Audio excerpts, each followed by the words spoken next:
What's up, y'all? I'm back.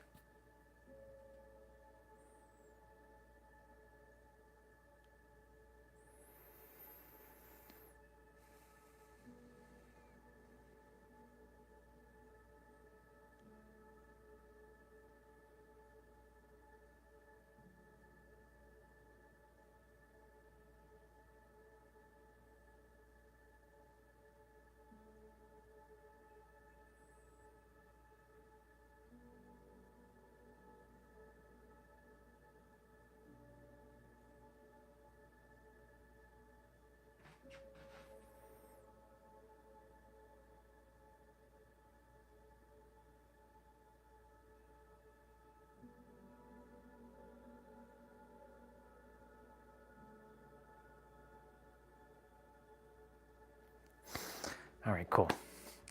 All right, let's test the microphone. Test that microphone out. We're gonna get rolling. Ooh, Hey, we're diving into a concept that's right. That's gonna be a good video to watch later.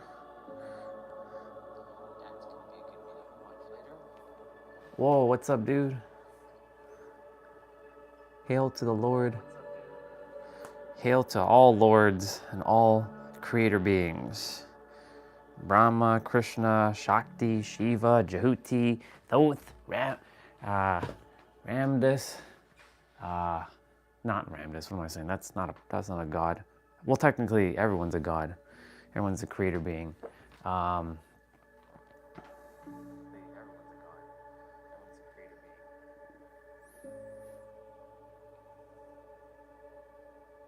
course I did. What do you take me for? Some human? Please.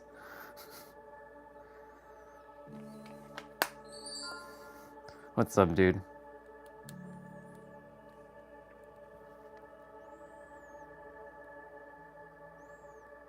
You good?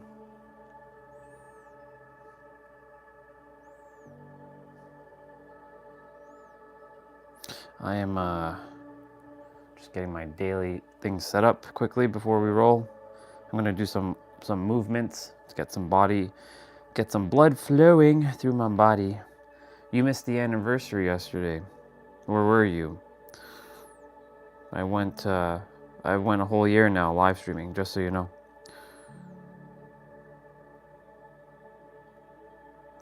I went a whole year live streaming. So where were you? You show up today, but where were you yesterday? I'm kidding. I'm messing around. All right. I am gonna get ready to move my body. 7:15. Alexa, what's the temperature right now? Right now, it's 9 degrees Celsius. 9 degrees Celsius. It's warm. It's very warm outside. It's good. Well, it's warm as it's gonna be. Ooh.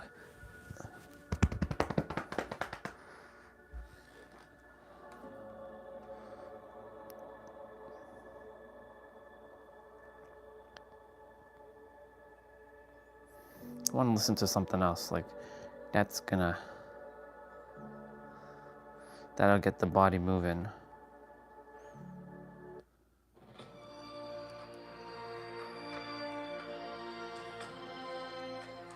All right. Ooh.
Hello. Whoever's there.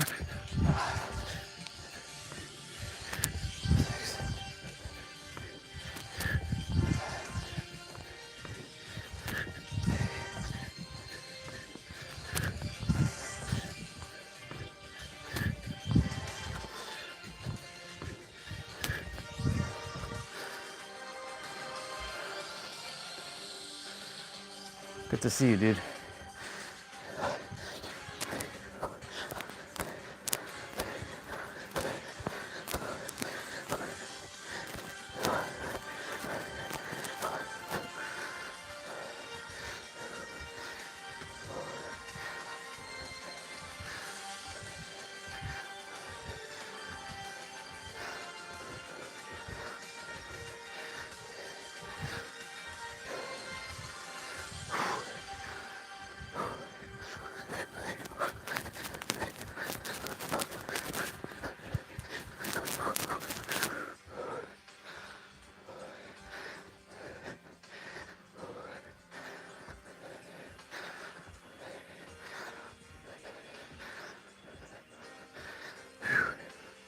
We'll be going for a walk shortly.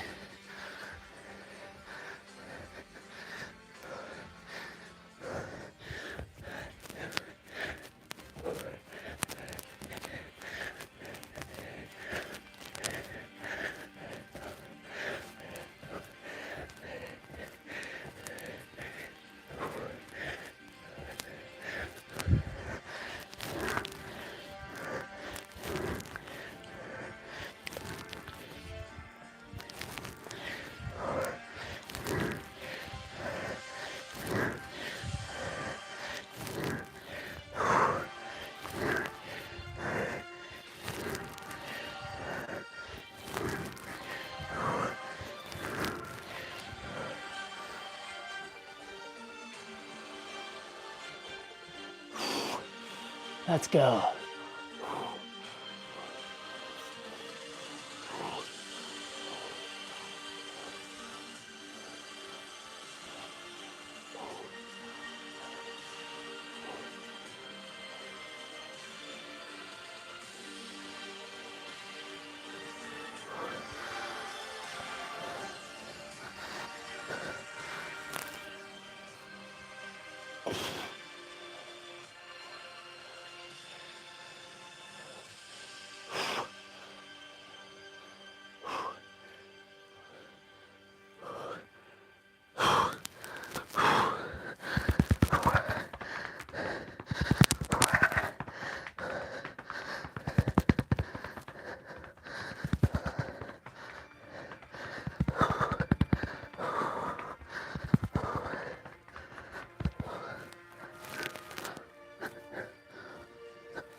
Very good. Body, I'm proud of you. You're doing great, body. And you're doing great, mind.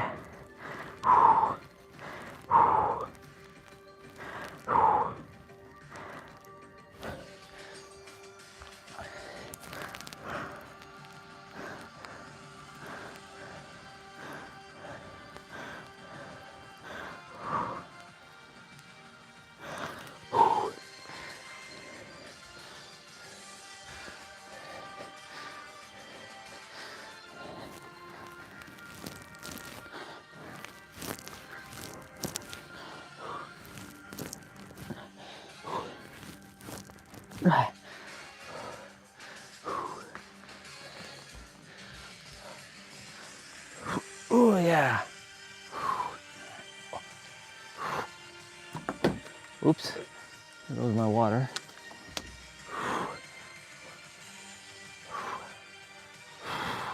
Yeah.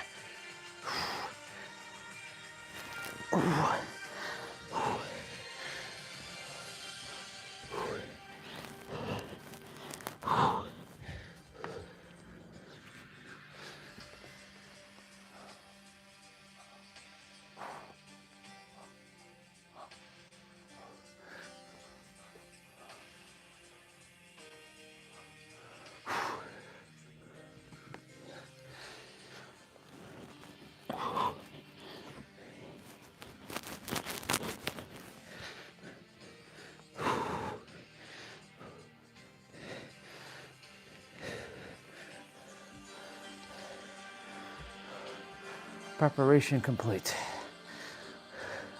I'm gonna use the bathroom, I'm gonna roll.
Okay.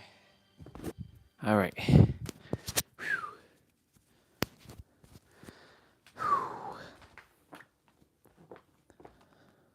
Stop the music. Let's open up my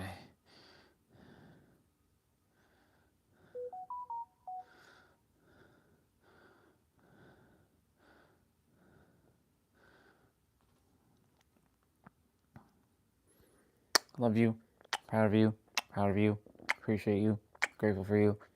Have an amazing day, baby. Let's go. And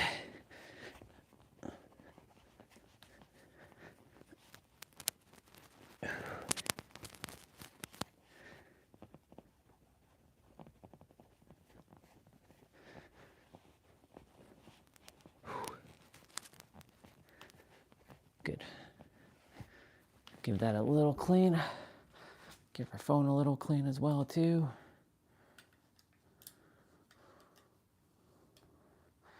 These back lenses.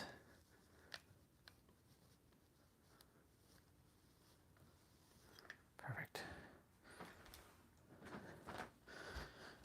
All right.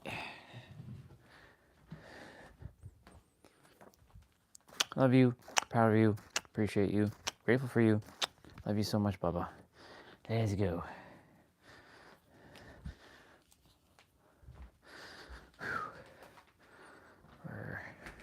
This morning, yesterday was funny. Yesterday was meant to happen the way it was supposed to happen.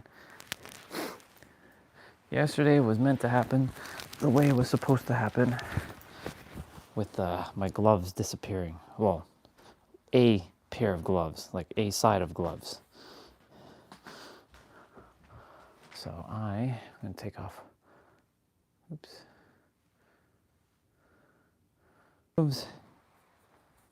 My newer gloves, which we'll see if it actually does keep my hands warm.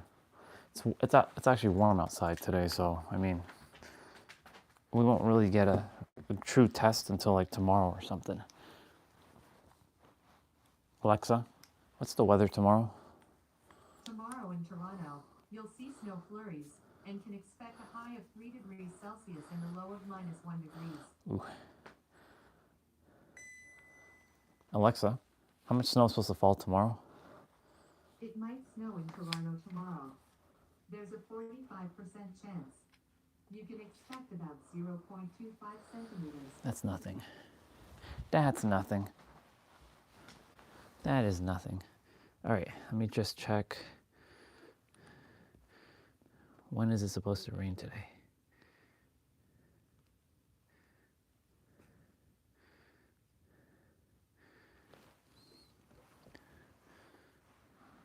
Very low percent.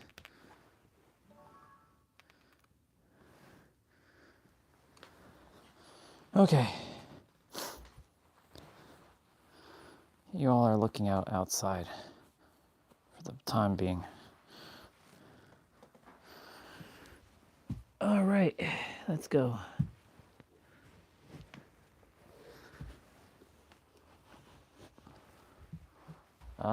Just in case.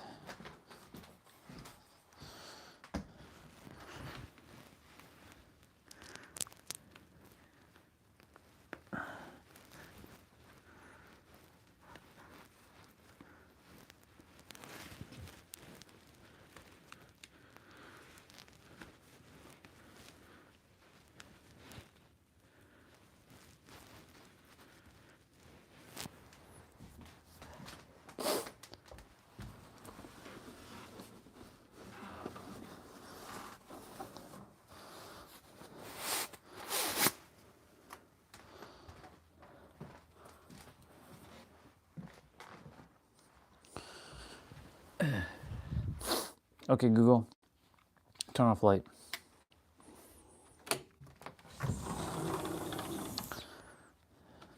Actually, before we go, I'll drink a little water.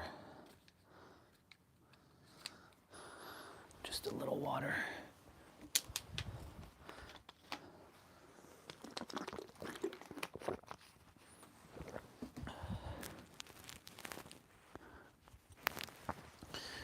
Okay.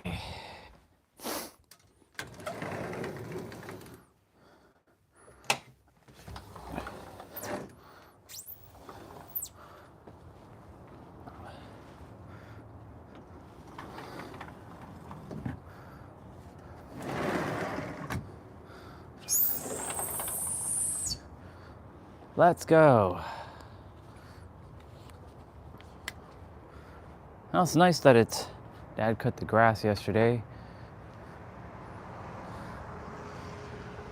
It's nice. At least outside's a little bit cleaner. Oh. Yeah. I'm glad I brought the umbrella because it is sprinkling out here a little.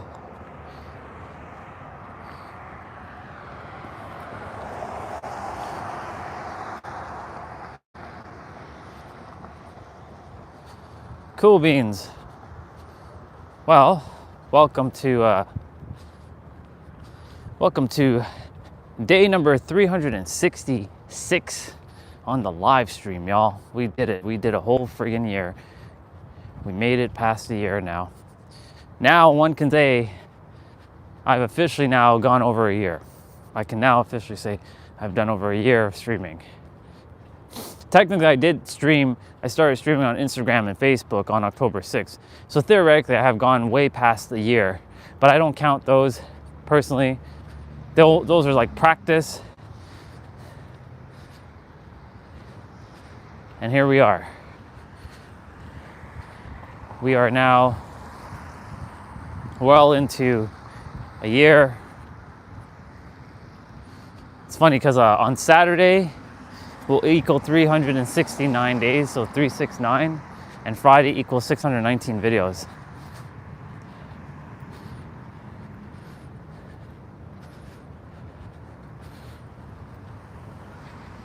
So it's pretty interesting. Pretty interesting.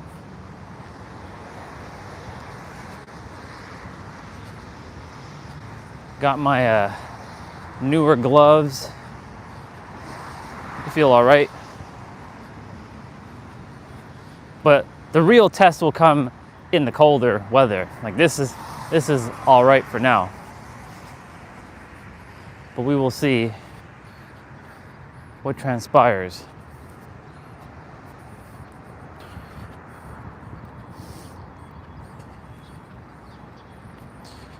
All right, so we're talking about the what.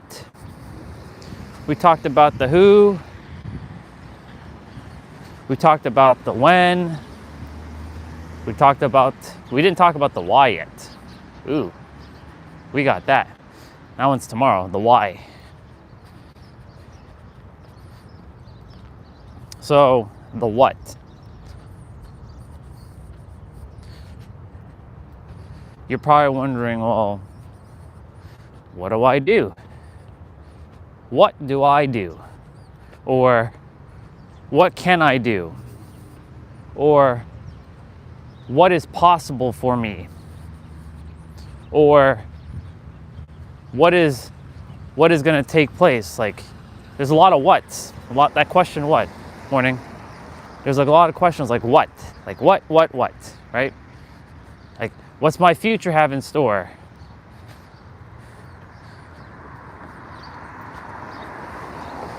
Right? There's a lot of what's there.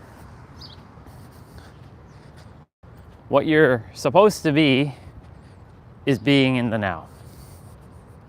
That's it. Oh, and of course, staying in joy. Oh, and of course, being more of yourself. And of course, knowing that you're the creator. All things exist simultaneously here and now. You know, I was listening to Frederick Dodson. I keep saying Dobson, but Dodson. Parallel Reality, Parallel Universes of Self. I have both the audio and the ebook. So I was reading through it. Read up to chapter 4. And I was listening to it. I was allowing the audiobook to speak while I was simultaneously, you know,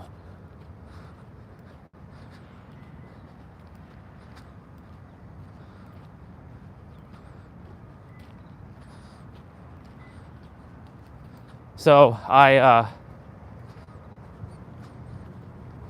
basically he said this, that when you, let's say you had the idea of creating a time machine, and then you travel back to the time, travel back to the moment when you saw your mom, like before she had you, before you were born, and then she, by the sudden appearance of you, she shocked, her nervous system got overloaded and got shocked, and then she died. How would you have ever existed, right? The question is, well, the answer is yeah, you would have existed, because all parallel universes exist. The mind doesn't like the fact that it has contradiction there, right? There are different events, and all those events gets created. So like there's a version of you who has the millions, the billions, the trillions. There's a version of you who is madly in love with your partner and you have the best love life. There's a version of you who has the thriving business. There's a version of you who has everything. There's a version of you who might be potentially feeling like you're missing something, but you're not. You're never missing anything, but you have the idea that you're missing something. There's a version of you who feels like you'll never make it. You feel inadequate. The unconfident version of you. There's a version of you who feels like your dreams are too far away and that it's not possible and it's not inevitable. So what does one do? Well, you get to choose which one to entertain. It's just that simple. But it may not sound simple because your third dimensional senses are going to play games with you. Like, well, I don't have the girl. I don't have the business. How can I say that? It feels like a lie. Like I was talking with ChatGPT yesterday and I asked, well, what's the difference between someone saying that they already feel it with conviction inside, but they don't have it yet, versus someone who's lying? And it came down to intention. Genuine intention. It comes down to genuine intention.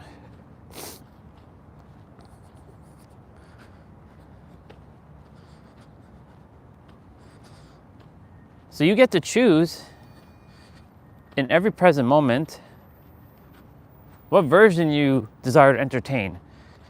One will have a much stronger energetic force behind it though.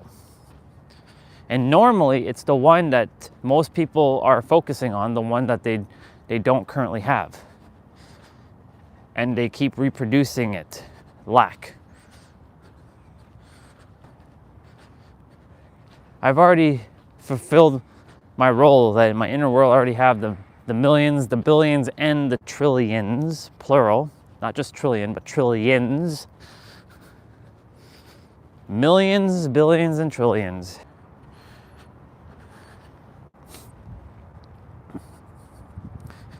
Welcome back. We had a little bit of a internet thingy there, which is all good.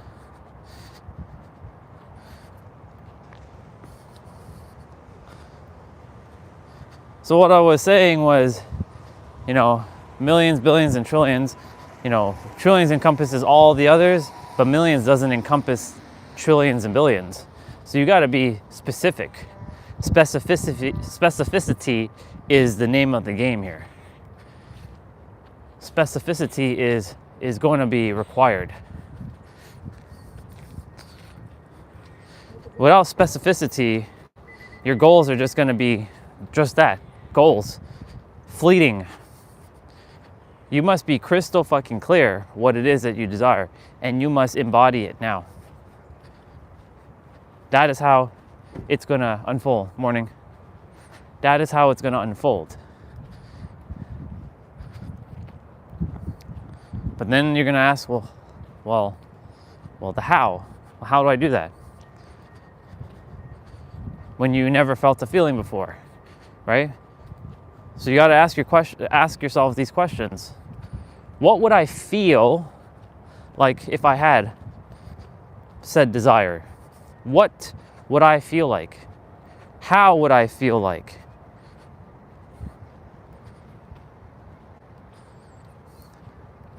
And whatever the answer is, you have to find a way in your inner world to feel that now. Hello, Supra. Good to see you, Supra.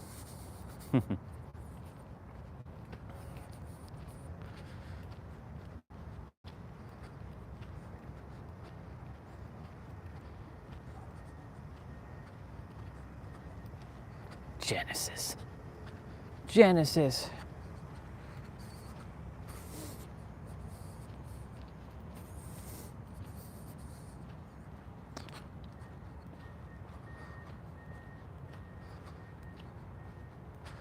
Genesis.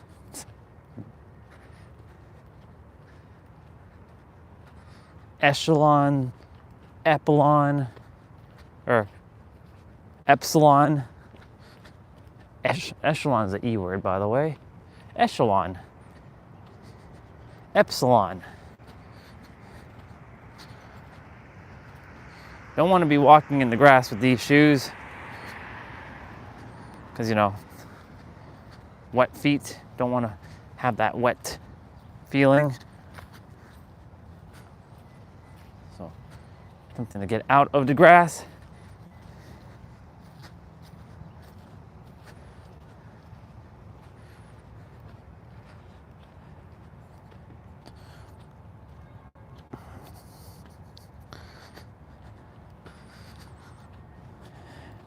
So you have to ask yourself, what would I feel like? How would I feel like?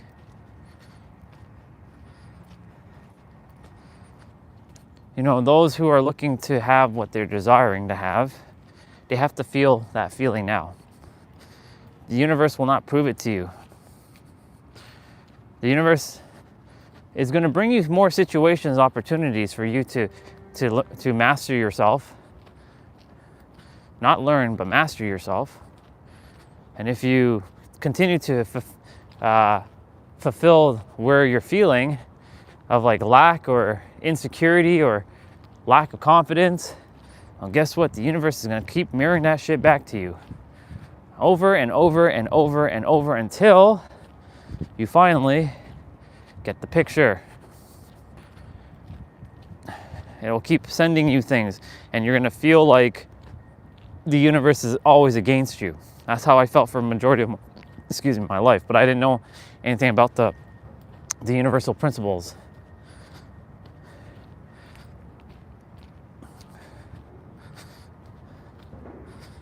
And because I didn't know, how can you do something about it if you don't know? Now, some people are unconsciously doing these things. Unconscious competence. They're just confident. They may not have the wisdom, and they're not bogged down with all kinds of information. They're just confident and have conviction.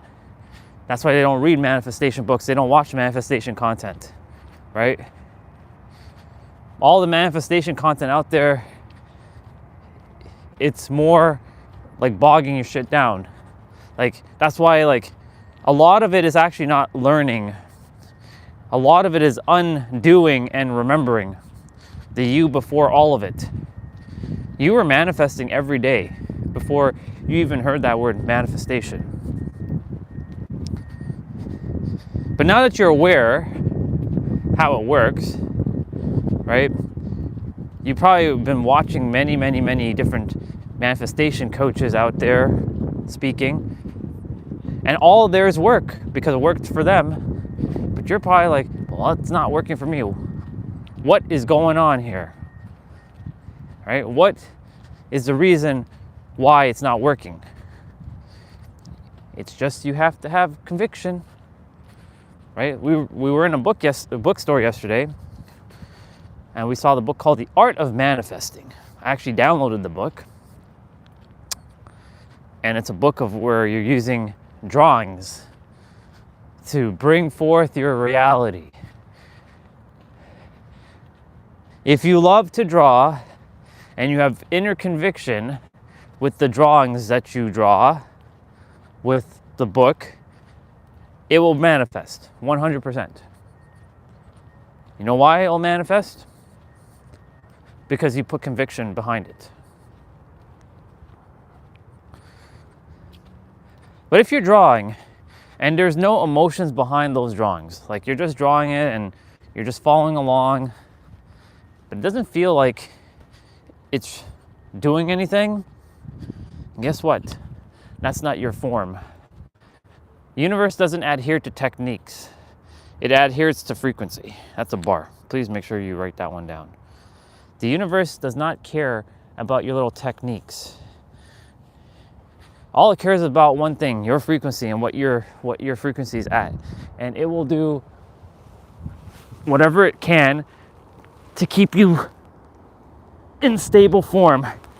But you have to stay in the new frequency long enough for it to materialize. And not get tripped up with, well, I don't see the money in the bank account. I don't see the partner of my dreams. They're not here.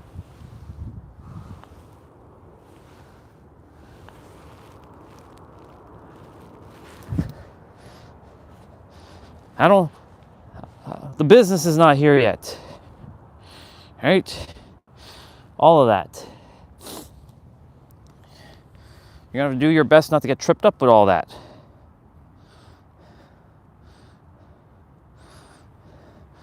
Because the universe, again, doesn't care about techniques. It cares about what you feel. It doesn't care how you feel, it cares what you feel. Big difference there. The universe is mechanical. It's a blind intelligence. It's a living entity. It's all from the mind. However, it doesn't care on how you feel, because you can feel happy, sad, miserable, depressed, excited, at peace, feeling free, feeling in joy, feeling aroused, feeling suicidal. It doesn't care how you feel, it cares what you feel. Big difference. Big difference. It's a massive, massive difference between the two. I cannot emphasize that enough. And it's funny because, you know, after reading so many books and listening to podcasts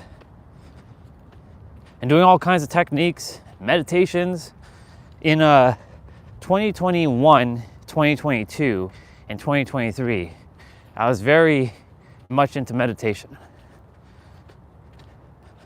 I didn't do it every day, but I did meditation a lot, especially in 2023.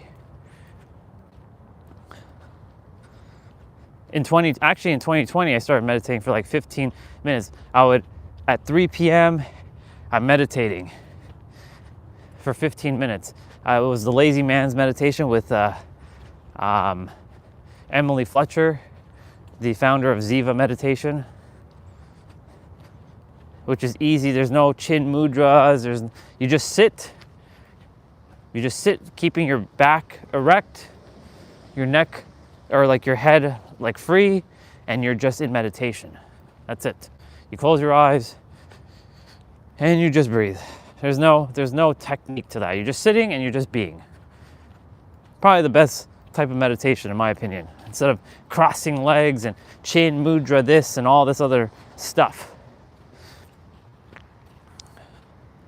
So I was a heavy meditator in 2020, 2021, 2022, and 2023. 2024, I meditated a handful of times. In 2025, you know, I'm just being. I don't really call it meditation.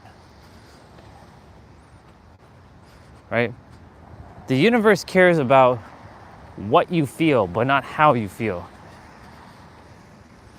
Because the what implies like that's what your state of being is. But the who or the how, it doesn't care about the how. Morning, sister. Good morning, how are you? I'm wonderful. You? Good. Enjoy your day.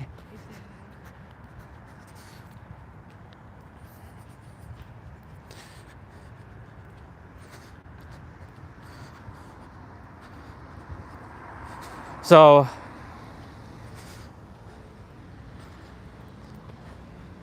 again, I bring this up to share, you know, the universe is mechanical. It's not like out to get you. It isn't.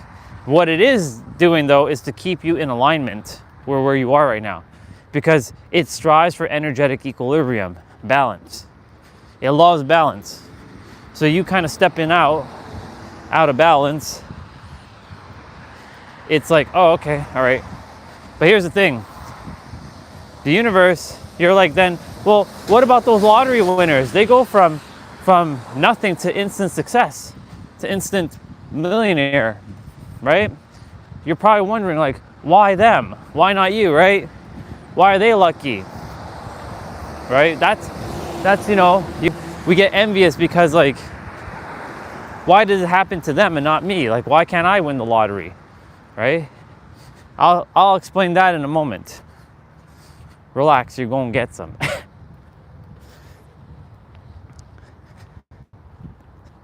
They chose a path to win the lottery exactly when they're supposed to, so that they can cultivate the lessons. But, you know, 95% of lottery winners, that's a big ass number, by the way. 85% of lottery winners who win the lottery end up even more in trouble. Like, by trouble, I mean like they're in debt, or their expenditures are more than what they bit off more than they can chew, because they didn't have the solid foundation to handle that energy. So then you're wondering, well, I can handle it, right? Surely I'm not going to end up doing all that. Possibly. You don't know for sure, right? You can make one slight little minor boo-boo, even though there's no boo-boos in the universe, because it's all one thing. And then you could just lose all, right? So again, I'll address, well, why do they get to win and not you? Again, they chose that path to win so that they can cultivate some lessons from it. Only 5% of lottery winners knows how to handle the resources. Let me paint you a picture when I win the lottery, because that's inevitable too. I'm making my trillions by helping people, but I'm also winning the lottery too, just so you all know. Like, that's done. Mission is finished. So let me paint you a picture of how this is gonna work out. One, the moment I attain it in the physical, like that instant like money into the account, I'm gonna pay off some of the loans, not fully, and I'll tell you why. Because this shows you your credit limit and your score, even though credit score is irrelevant to the rich. Like, those who are like being rich, they don't focus on credit score and all that other stuff, right? That's irrelevant. In the eyes of the rich, credit score is like far from what they care about. But you take the resources and you invest it, and you invest it carefully, and then you borrow against what you have. Now, of course, in America, it's taxable. In Canada, it's different.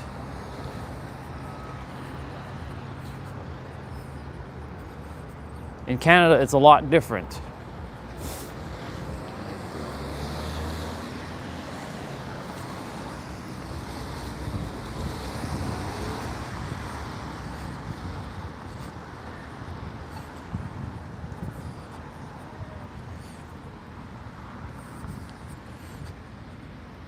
So anyways, let me get back to what I was saying. So you have the lottery win, right? I have the lottery win. I give a little portion to parents, to my siblings, and then that's it. After that, I go and I leave. I buy my my penthouse, but I'm not buying it full out. I am literally going to be, I'm literally going to build credit in the States, because credit is necessary, so that I can like do other things. So I won't go pay the 3.3 million. I will buy another house. I'll live in it. And then I will rent it out. I'll take a loan, buy another house, live in it for a year, and keep doing that until I have like 6 houses. Those 6 houses will then generate the resources to pay off. Basically, I'm going to be taking a lot of loans out. You're borrowing against what you already have. If you have it in stock form, right? If you have it in stock form, listen carefully. Make sure you never draw out your money from the stocks. You borrow against your stocks, because you have it. But here's the thing: if you don't have it in stocks, because there's a little bit of an illusion with stocks, right? Because stocks are volatile. They go up and down, right? The stock market could crash completely, right? You're betting on chance now. So you keep it in a, like, sort of like an insurance policy. And you borrow from you borrow against your insurance policy. Now, I'm not a financial expert here. Well, I'm not what they call a financial expert in the real world. So please don't take advice from me fully. Do your research always. But I am a financial expert for myself, after what I've come to be aware of, on how the rich stay rich and how the rich make their wealth, especially in America. So like, I have the foundation on how it's going to work. Now it's just a practical implementation of bringing it forth in the physical. I'm not too concerned about how am I going to bring it in the physical? Because that how is irrelevant. I got to this level of wisdom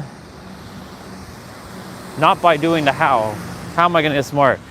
I simply just walked the walk, and I was able to cultivate the wisdom from within.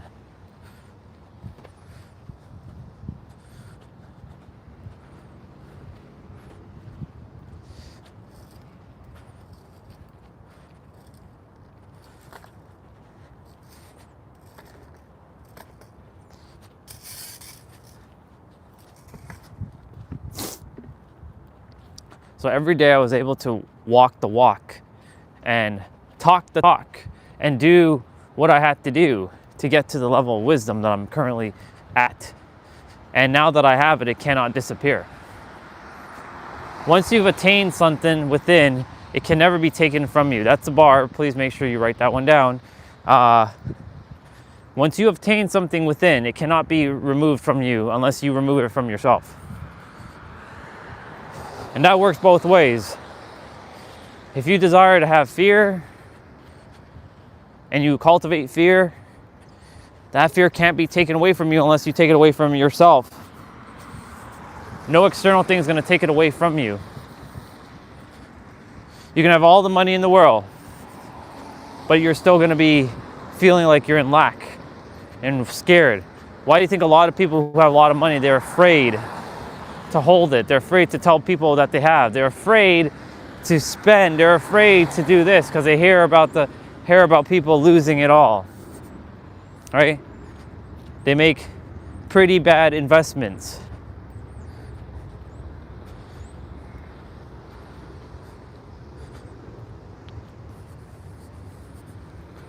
So, what do?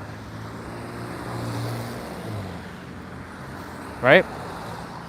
They start to have fear. They start to squander a bit. But when you know who you are and that there are no fears, yes, your body has instinctual fears like, fear of like getting hurt, like the physical, like somebody like punching you or shooting you or stabbing you, or you're hearing a gunshot sound. Like there's those instinctual fears. That's why sound is such a powerful mechanism, a tool. If you know how to use the sound properly, you can bring forth anything. The sound of your voice can literally bring forth, like you can bring forth lots of power, like the magnitude. You can summon a fucking like demon or an archangel with your voice, if you have that much conviction with your voice. Anyways, why am I bringing all this up is because, I went down a little bit of a tangent. This is where Vin was like talking about people who, they have so many thoughts, but then they're kind of all over the place. It's one of the things that I definitely am working on playing through. Even though I mastered myself already, I focus on one thing and then I finish that thought and I start another thought. But they're all intertwined. The beautiful thing is I also don't limit myself, because it's all interconnected with each other, and they all have a reason why I speak the way I speak and share the things I share, because it all comes back to the whole point of what I'm making. Hi, Baba.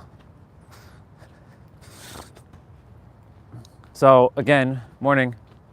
So again, going back to what I was saying, when those who win the lottery, they don't know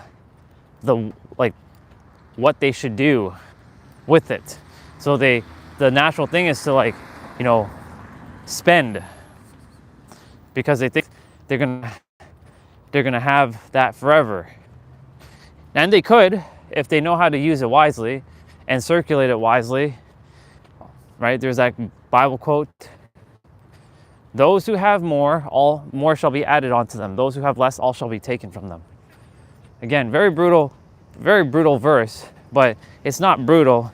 It's your perception that it's brutal, but it's actually not brutal at all. It's actually spot on. because it's coming from within. It's all from within. So now I get back to what we were talking about. The what. How would you feel and what would you feel when you win the lottery?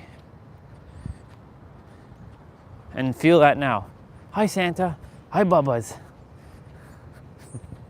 Love it.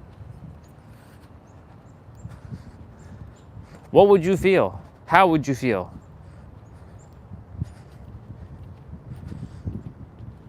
Then there's the next powerful question. Why do you desire to feel that? This is how you get crystal clarity on, you get extremely clear, supremely clear, divinely clear on what you desire to have. Because when you ask people, what do you desire or what do you want? Because most people use the word want. What do you want out of life? I don't like using that word want, but we're using it for the argument's sake because want implies that you don't have. But what do you want? Most will say, well, I want to be rich. Or I want to be in a beautiful relationship with a partner. Or I want to be successful. Okay, cool. You know that, but do you have specificity? Do you know why? Do you know what's the reason behind it? Right? Once you have the reason, hi Baba. Once you have the reason, you run with it. You get the feeling, because you have all feelings inside of you. You have every frequency within you. This is what the world has been telling you you don't have. You have everything within inside of you. No one is missing anything. You all have the same wisdom within inside of you. It just has to be unlocked. That's all it is. You have all the frequencies, all the feelings, all of it inside of you right here, right now. But the world has told every one of us that we are lacking, that this world is lacking. That if you don't have the physical, then you're lacking. Because people focus on the physical. And those who don't physically have it, then they get judged for not having it. Like, for example, if you're on a dating site, because this is a big one, a lot of superficiality. People who say, oh, if this person doesn't have a job, then that means that they're lazy or they're broke ass. Nope. There are people in this world, like myself right now, who are simply preparing themselves for the next phase of the journey. So you don't even entertain those superficial people, those souls that just came for the material facade, the superficiality. But people will judge you. They will look at you like, oh, you just live with your parents, or you don't even do anything, you don't work. Because the world has programmed you to look outside of you for success, for what is societal's version of success.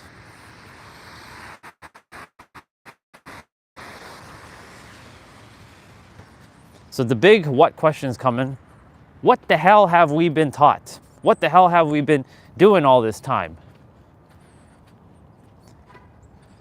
It was simple. It was for you to get back to your previous self, to undo, go through it and then undo it.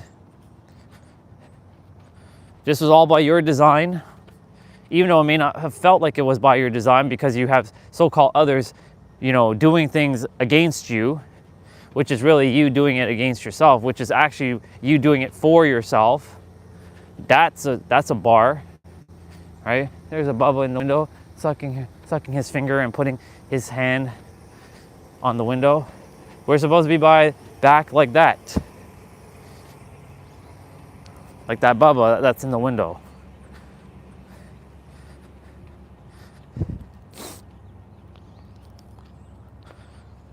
But we all forgot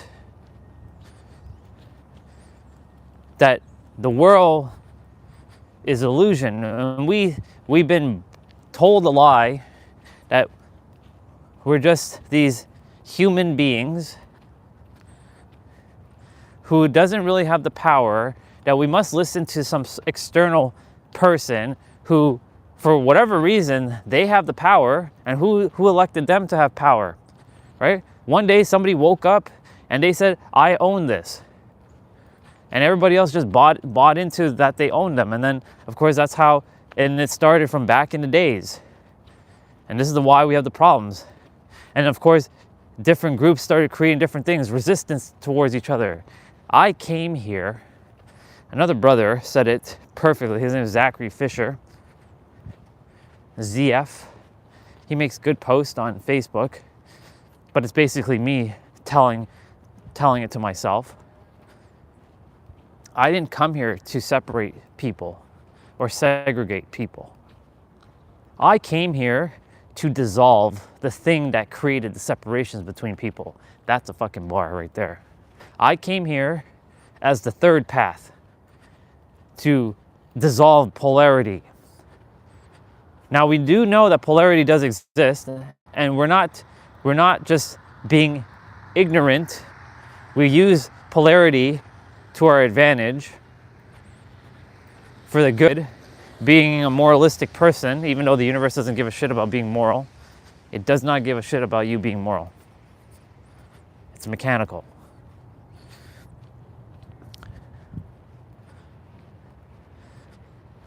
But we came here to reunite as one, to undo this I am right and you are wrong and me versus you mentality. That's what I came here to do, to stop that. I came here to do a lot of fucking things, and I'm doing it right now. I came here to help with the remembrance. I came here to mirror back who you actually are. I came here to dissolve this wall that has been created between, it's us versus them. It's me versus you. It's this country versus that country. It's this versus that. And I am so done with seeing posts from all kinds of brothers and sisters attacking each other and this and that, and they're just adding more fuel to the fire. And I get it. It feels like a personal attack when someone is targeting like your homeland. I get it. But that's not your homeland. Your homeland is fucking Earth. Unless we're being invaded by aliens, we're all one. You're not American, you're not fucking Canadian, you're not Indian, you're not Japanese. You are a soul that so happily chose the body that you're in so that you can go through the world, have your certain experiences, cultivate some lessons from that culture, that religion, if you're part of a religion, or that belief system that you so happily been taken over by.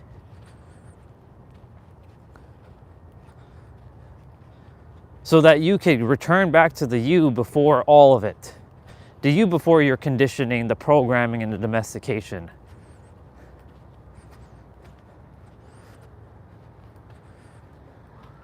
I came here to bring awareness. To mirror back the awareness that you already have within yourself. And to give you a choice.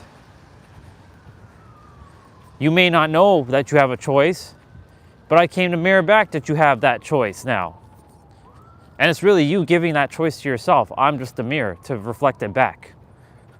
And then you make the choice. If it feels in alignment, awesome, run with it. If it doesn't feel in alignment, don't run with it. All good. Keep doing what you're doing. If you're living your happiest life, fucking fantastic.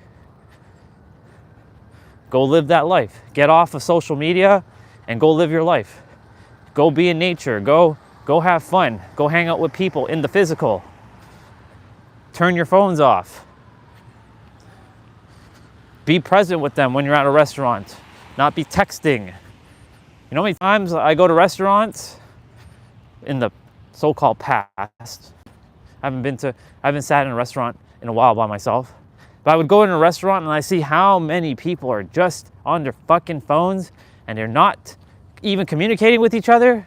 What the fuck is the point of being with each other?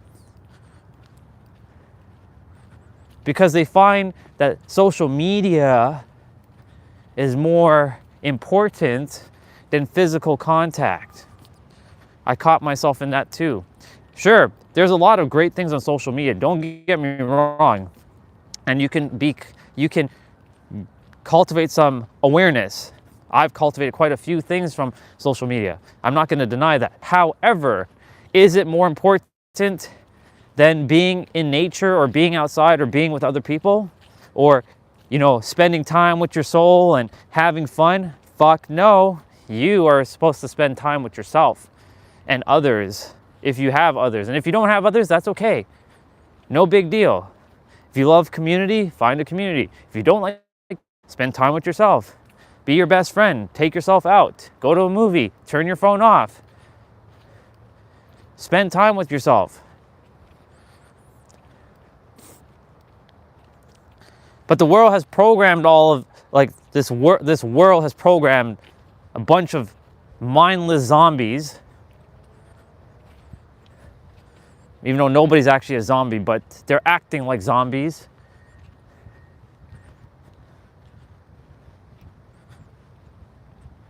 To think that they have to be looking for something outside of them. Looking for the what and the hows and the wheres and the who's outside of them.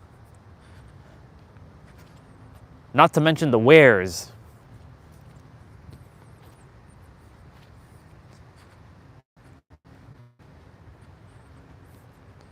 So many people are looking for the what.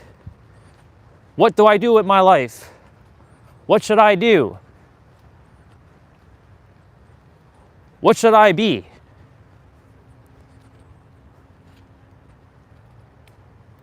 What will society think of me if I go down this road and do this thing? Because they're fearing judgment of others, because it's instinctually built into our DNA, it's etched into our body that we strive for connectivity with others. And if we are ostracized, then we are basically death. It feels like death, because that's how it used to operate in the tribes back in the days.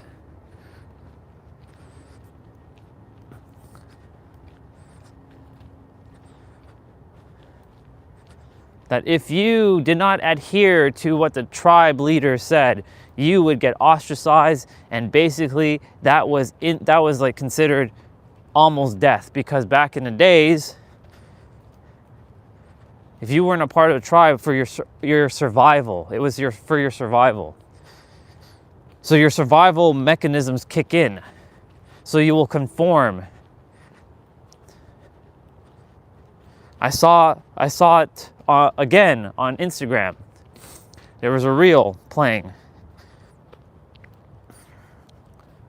This is why I love my Instagram feed, because my feed actually shows something that's empowering. So there was people going into an elevator. This is similar to the one where they're at a medical, they're in a medical room, like a doctor's office. So they're in a medical room, or they're in the elevator. There was a couple participants, and they were facing all the same direction. And the one who wasn't aware that there was a test going on, like, they would slowly conform to what everybody else was doing. Because when there's 10 people doing something, and you are the one who's like, why are you all facing that way? Some will think, I'll never do that. But then when the situation arises, will you actually remember to not conform? Because you're like, well, why is everybody standing this way? We've all done it to some degree, right? Think about it. It happens with these micro situations. Like, you go to a hospital, you're going into a medical room and you see chairs, right? You see other people sitting a certain way, so guess what you're gonna do? You're gonna kind of unconsciously mirror what they're doing. All because you want to make sure that you conform. And I'm so grateful that that was brought into my awareness, so that like if I were to ever be part of a social experiment like that and I'm not aware of, that I'll be aware of it. Like, okay, why are these people facing this way? This could be one of those social experiments that they could be doing. So there could be a camera right now watching, and I won't buckle.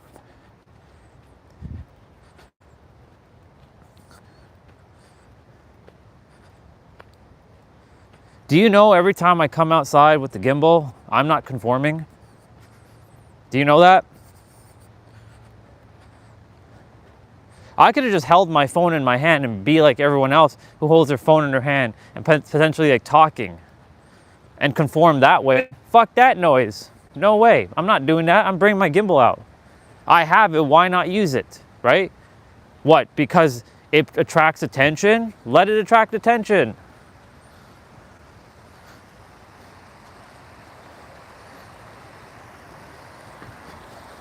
I don't care if I don't conform. I've already separated myself from the humans. Even though I'm not, when I say that, I mean I'm not conforming to the humans. Welcome back to the daily water. Ooh, yeah. You get a little bit of time here today. I didn't bring the extra battery, so you get what you get today. Yesterday you got a lot of spare time here, so take it all in. All right, I'm gonna do my back bend.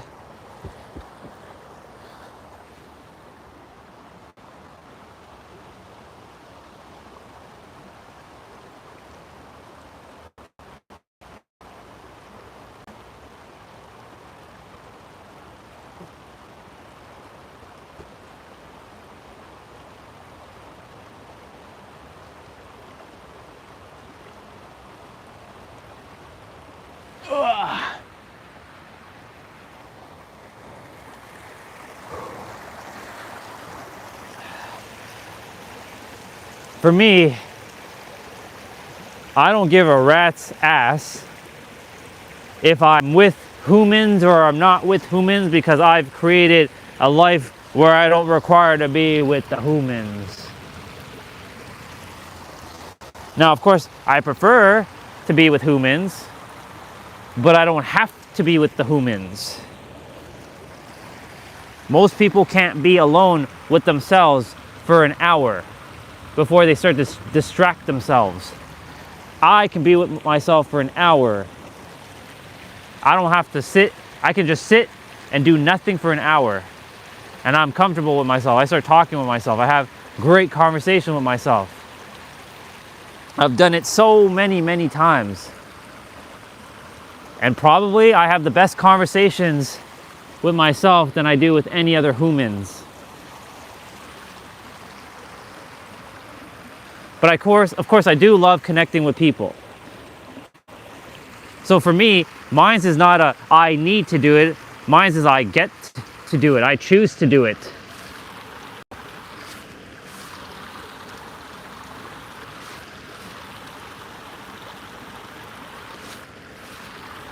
But the world has programmed everybody to some degree that you got to chase something outside of you, and that if you don't have this certain look, then you're not successful. Like Danny Morrell, Mel Robbins, and all them, they have a certain look, but they started somewhere too. They didn't start off where they are. I'm taking more action than Mel Robbins and Danny Morrell. I am doing more action than they are. I'm taking more action. Am I posting like they are? No, I'm actually live every fucking day, 12 hours a day, helping people. But it doesn't look like the same success they have. They have the glitz and the glam. But you bet your ass that I'm going to be there. I've already declared it. It's done. And I'm going to change the fucking game. I've already changed the fucking game.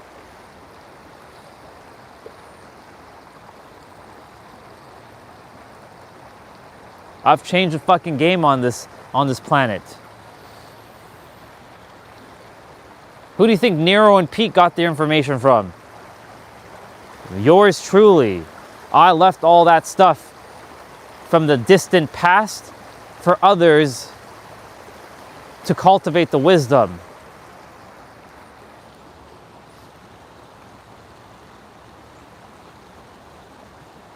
All this stuff was by my doing, my creation.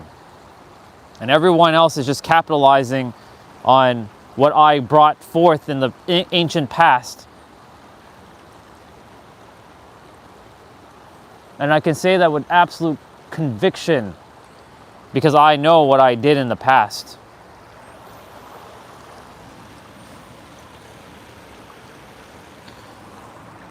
But guess what? It wasn't mine, though. It belonged to the universe. I just so happened to be the first to know about all these things in the ancient past.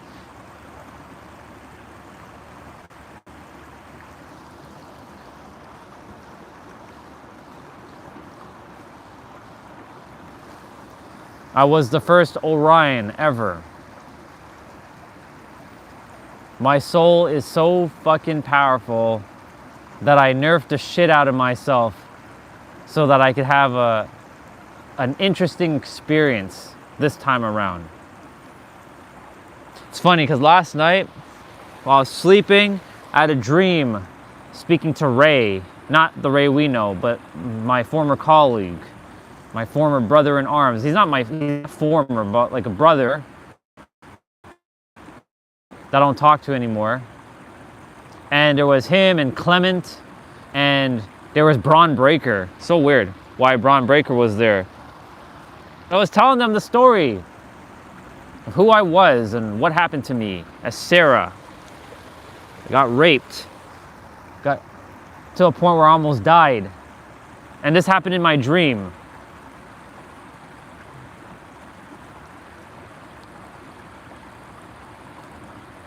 And like, there's a movie called 50 Shades of Grey.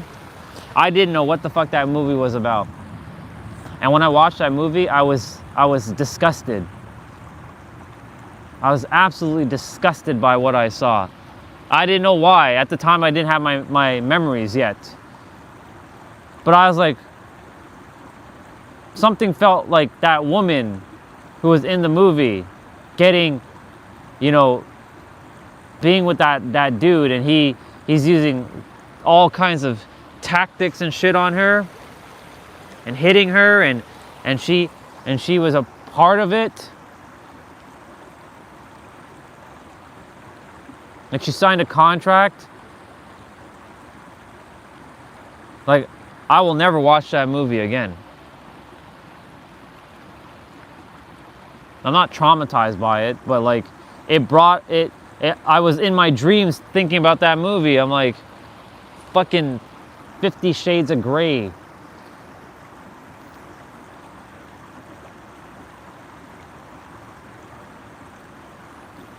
Anyways, I'm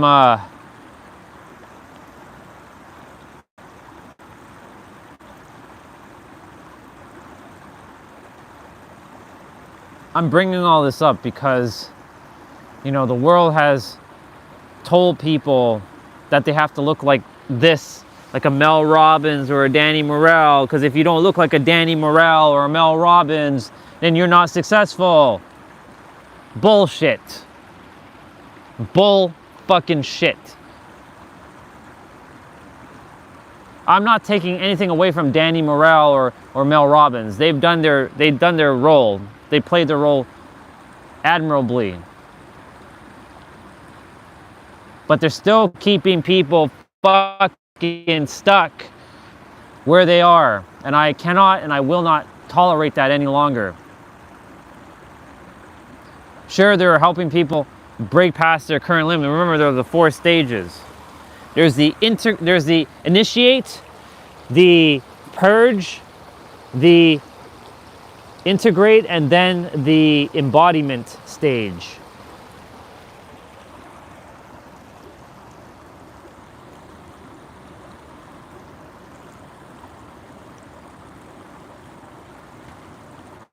4 phases. When people are coming to Danny Morel, they may have done some initiation and purging, but when they're getting to Danny, they're at the purge stage, and they're going to start to integrate, but they're not embodying yet. Same with Mel. I'm literally taking you from initiate to embody.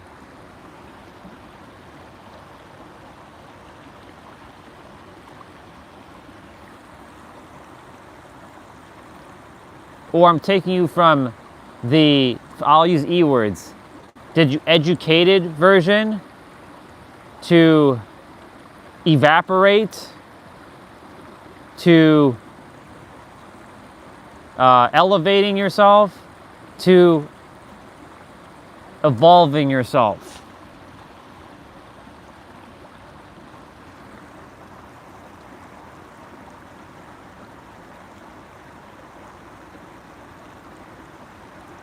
Well, and embody, that's an E word. Educate, evaporate, elevate, embodiment, empowerment, evolve. 6 E's. I just made a framework there. I just made a framework. Look at that. I just came up with another framework. I see what Danny them are doing. They're on that there's a lot of people on that phase. But I desire for more people to get to the phase that I'm at because they deserve it.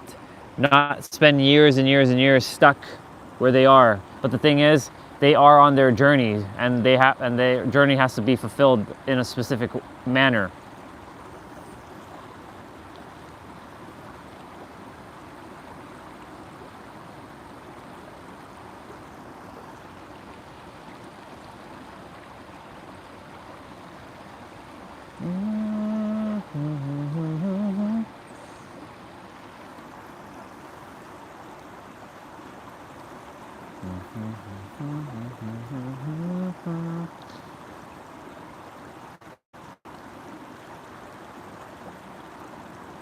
November 26th. Pretty warm.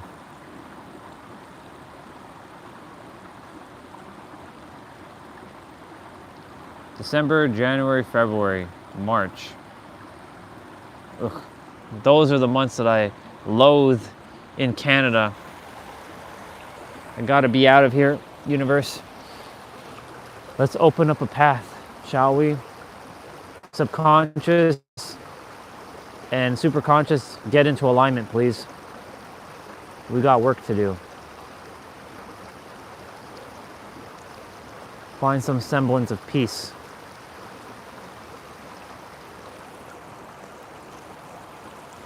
All right. It was nice to spend some time at the water.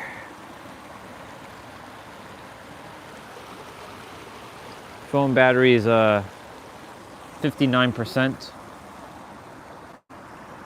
We didn't see Tom yesterday, so we'll probably see him today.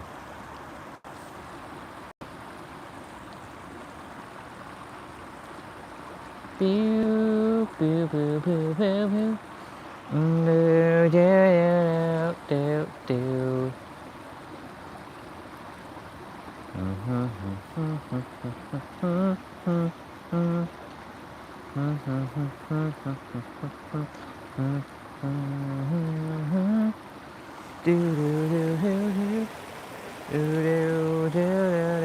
We're gonna get rolling in like 2 minutes.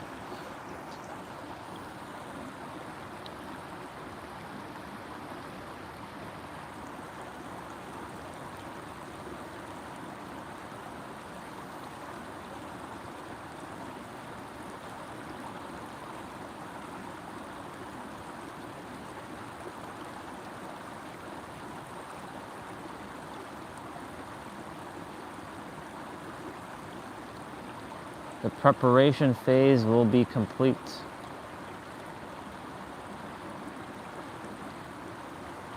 Yeah. I didn't come here for just 3 people. I came here for millions and billions of people, helping billions of people around the world, not millions. My ambitions are so big. It's scary and awesome.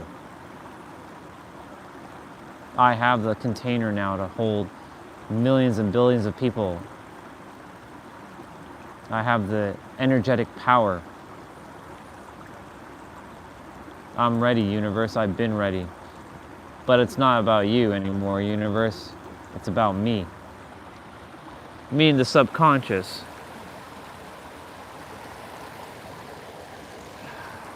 Well, water, I appreciate it. Tomorrow's gonna be snowy. So, taking in this last nice day, warm day.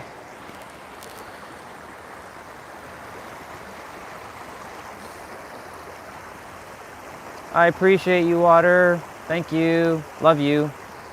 I'll see you when I see you.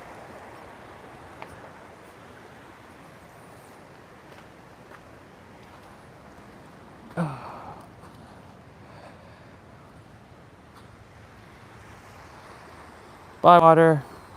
Love you.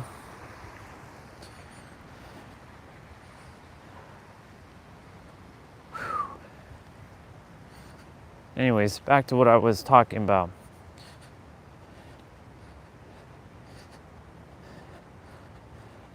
The world has programmed people to believe that they have to, that this thing is successful, that if they don't look like this or they don't have this thing, that they're not successful. I was starting to talk about the dating apps. I've been on dating apps for years.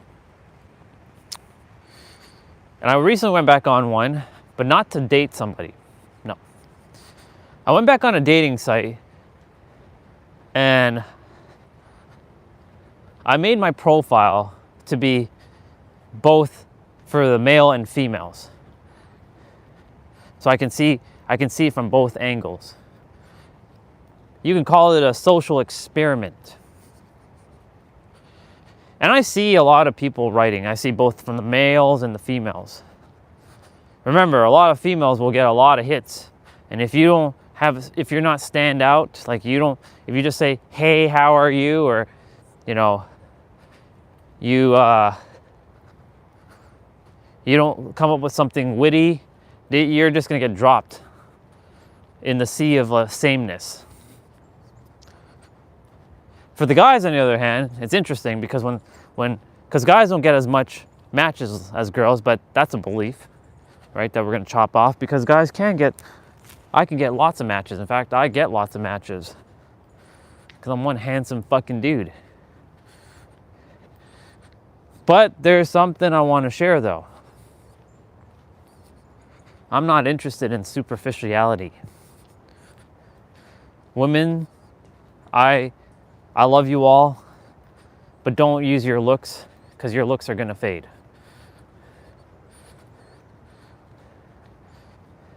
I hate to break it to you, but your looks are gonna fade.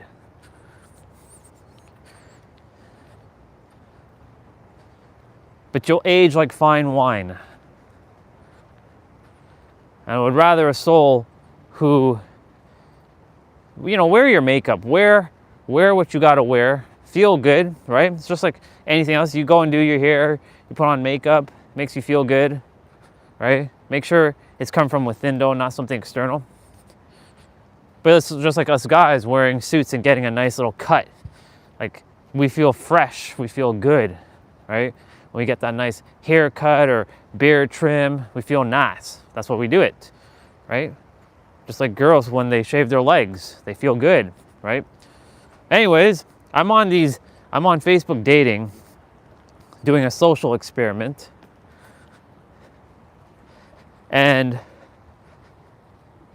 I see the same thing almost written from every woman and every guy.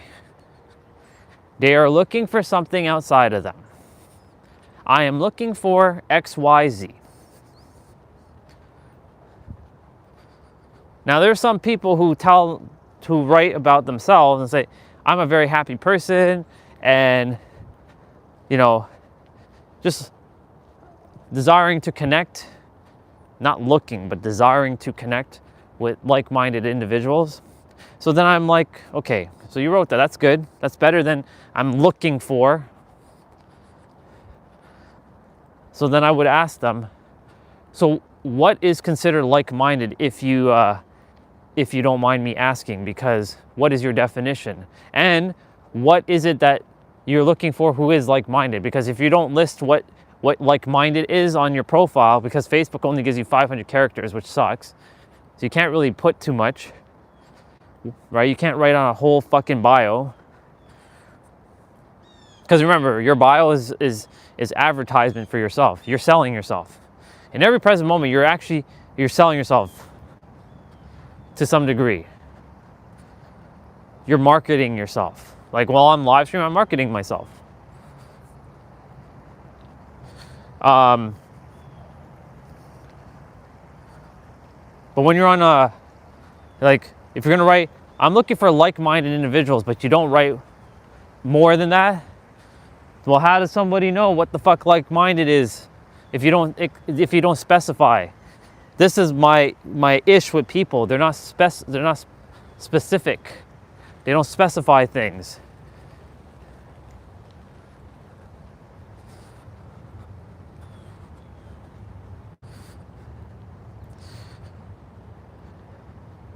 I'm looking for like-minded individuals. Okay, cool. What is like-minded individuals? Do you know what you're looking for, really? Again, I go back to the whole what question. The who, the W questions, and of course H has a W in it, but you know, who, what, where, why, and how. Who, what, where, why, how. Those are the 5 most powerful questions you can ask. Who, what, where, why, and how. Simple. So when somebody is saying, I'm looking for like-minded individuals to connect with. Okay, well, you know, you wrote something about your profile, but it doesn't really specify like-minded. Like, what do you do with it? Be specific. So I go on and I critique and I inform and educate. I don't match with them for that. I tell them, I'm not matching with you to match with you. I don't give a shit about matching with you. What I'm here to do is bring awareness to you so that you can fix your profile, so you can find the dude that you, or the chick that you desire to connect with.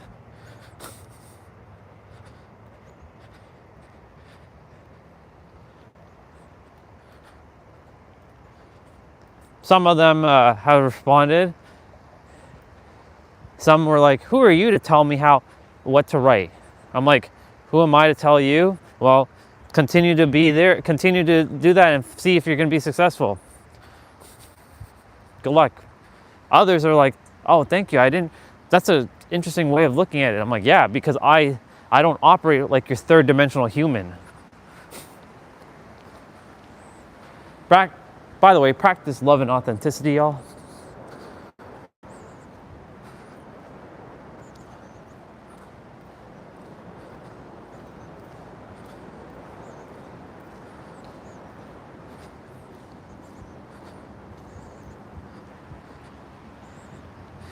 But of course, I have seen this one a lot on people's profiles, and it's really interesting how they default to this. I don't play games, and I don't want somebody who plays games. Okay, well, if you're writing that I don't want to play games, and you're focusing on I don't want to play games, and the universe will only give you somebody who's going to be playing games, because you keep saying you don't want to play games, so guess what? The universe will give you more of that, because you're focusing on what you don't want, and what you don't want is implying to the universe, oh, okay, they don't want that, so I'll give them more of that. That's how the universe works.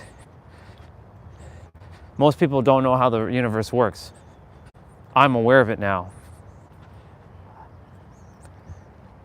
All those books, like the Kabbalion and the Hermetica and the Emerald Tablet, I'm the one who made those. I created those. Not the I in this body, an I in a different body.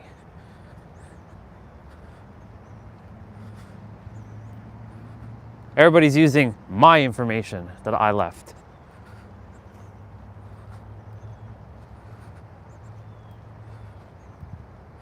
Oh yeah, all the scriptures, yours truly made them as well. But I was at the level of my awareness to use language like that back then. I purposely made the Bible and all that hard so that you could master your mind and not just, make it simple. But the thing is, I should have made it simple because I underestimated the humans, thinking that they were going to understand shit, but they clearly got fucked up in the process. And of course, I went through my own damn conditioning, and I fucked myself over too. But I'm no longer fucked. I'm out of it now. It's awesome.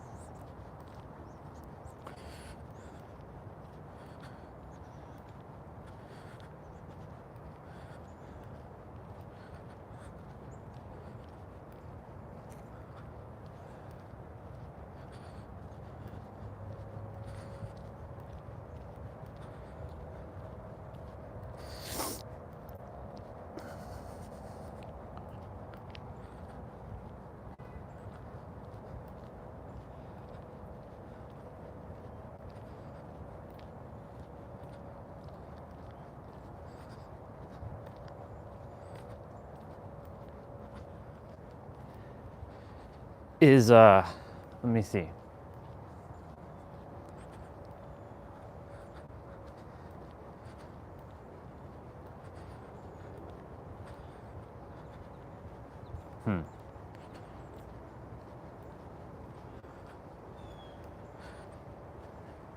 So I'm hearing, I don't know if this is true or not, but I think I'm hearing that I'm supposed to end the stream on December 1st. I'm getting a little bit of mixed signals. I'm like, what do I do, universe? Can you make it clearer, please?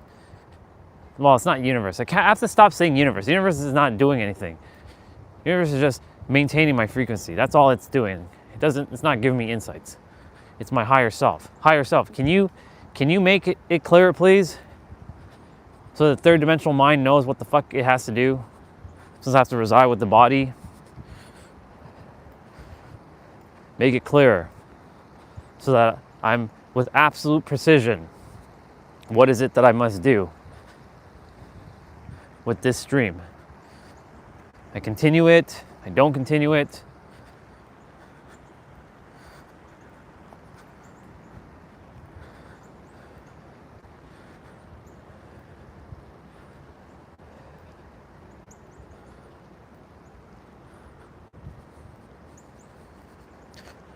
I will be patiently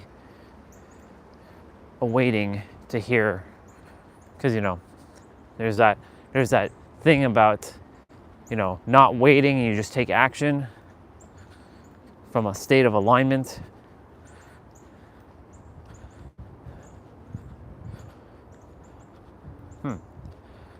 Haven't seen Tom yet. Ever since I saw Tom, or since that day, haven't seen him since. Maybe he's on his way to Kentucky already. Maybe he got his papers filled out. If that be the case, that's awesome.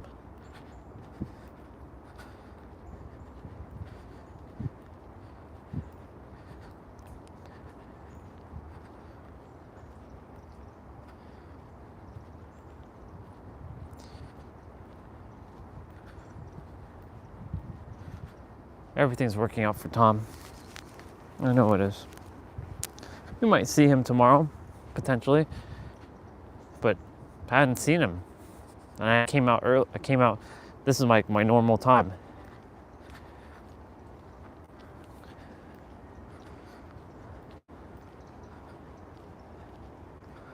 It's fascinating how